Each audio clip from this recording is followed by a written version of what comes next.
жігіт көлді қотарып, тауды қопарып тастамағанмен, жұрттың жағдайын жақсарту үшін қарлығаштың қанатымен су сепкендей сеп бола алса, тамшының тасты тескен емес пе?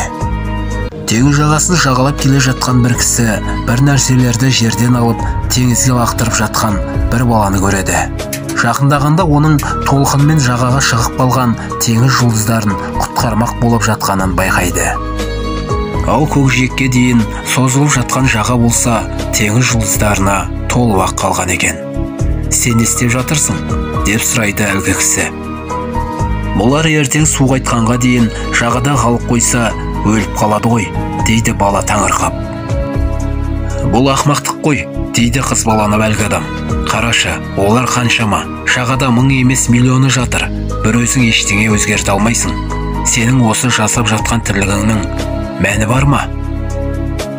Бала жерден келесі теңіз жұлдызын қолына алып, шамалы ойланып тұрып, былай депті. «Менің жасаған тірлігімнің мәні мен маңызы өте зор. Әсіресе мына бір теңіз жұлдызы үшін. Түйіндеп айтар болсақ, халық айтқандай төбе түйірден, теңіз тамшыдан құралады. Өзгелер үшін жақсы нәрсенің бәрін бірден жасау мүмкіндігін күткен адам ештеңе жасамайды.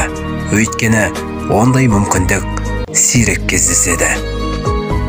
Бұл әңгіме арқылы айтпағым, осы әңгімеде айтылғандай, кейбіреу үшін менің салған дүниелерімнің маңызы зор болар. Егер олай болып жатса, мендегі мақсаттың орындалғаны. Теңіз жұлдызын құтқарған бала секілді мен де қолымнан келген істі жасап бағудамын. Артық кемі болса, кешіріп қойыңыздар.